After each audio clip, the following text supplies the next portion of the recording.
Here we go. Who are you? Identity is a question that a lot of people struggle with and grapple with, especially as adolescents. I'm sure you all have a memory from your past, probably when you were a teenager, where you think, wow, I totally want to do that today. Well, one of those memories for me is the first time I really stood up for myself. This was an important milestone that taught me how important it is to assert yourself and be confident, and how much looking at your past and thinking about what you've done in the past teaches you about who you are now. And I want to convey to all of you that you can never not be you, but you should never not be you. When I was 11, my family moved to Australia. So it was a new city, new school, new everything, right? This made me extremely excited, but maybe not why you think. I didn't really like who I was in America, and so I was like, all right, no one knows who I am here. I'll just be someone else, right?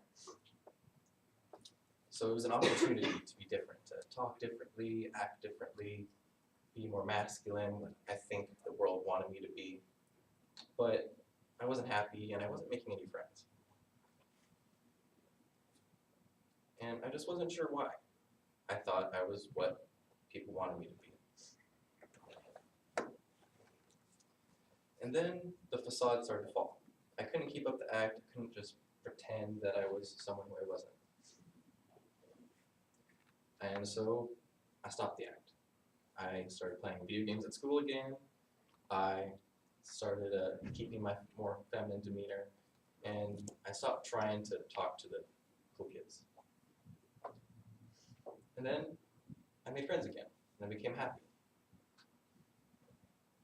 So going to Australia taught me a lot of things, but the concept that hit me at that point was that no matter what you do, you can never escape who you are. At least that's how I would frame it then. So fast forward about 2 years, and I was in a high school, and I was a nerd, and I had long hair past my shoulders. So I looked really different from everyone else. There's no one else, at least no other guys with long hair in school. And one day, someone noticed. I was at a basketball game in the middle of the day. We left school to go to it. It's a weird thing they do in Australia. And so I was sitting there, and there was a kid behind me who was in year 7, and I was in year 8, as we say in Australia. And I had in my backpack, like the side pocket, was a USB with a PowerPoint that I needed for the next class. So this kid behind me saw that I looked different and was playing Pokemon instead of watching basketball, and he decided that I was vulnerable. So what did he do?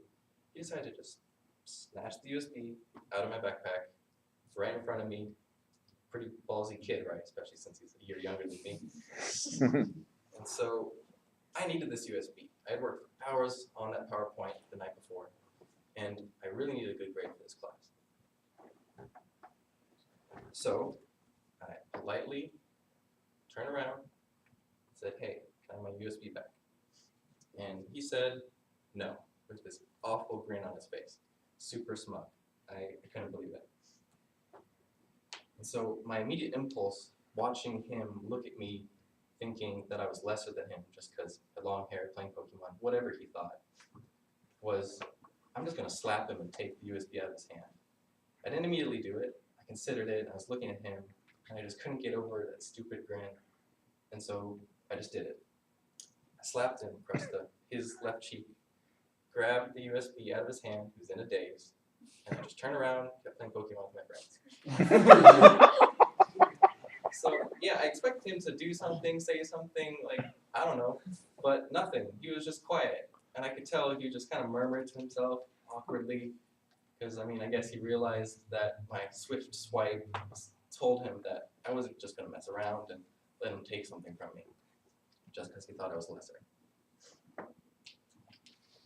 Yeah, so this story always makes me laugh, because it's one of those memories where I'm like, I don't think I would do that today.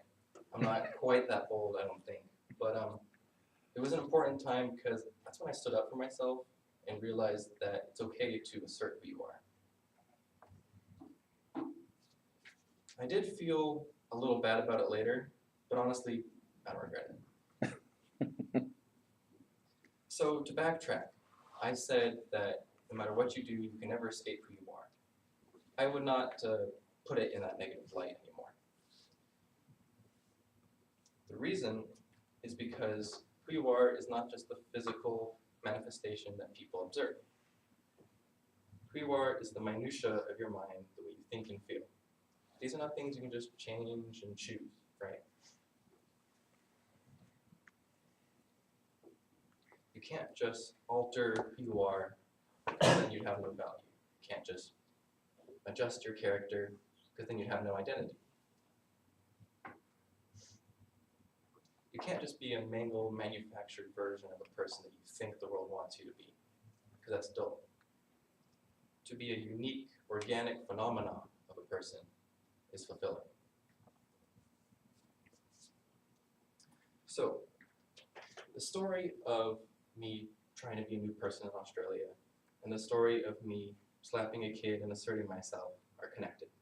I see them as a sort of beginning and end of a journey.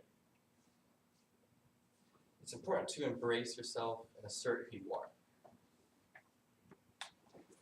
I realize that I can't let people just think I'm lesser, and I can't let myself think that I'm lesser. Should I have slapped that kid that day? Decidedly not. But was it worth it to learn about how important being me is and how important maybe he thought he needed to be, trying to attack me to make himself feel better? I think it was worth it for that. So, who am I? I am me, because nobody else can be. Thank you.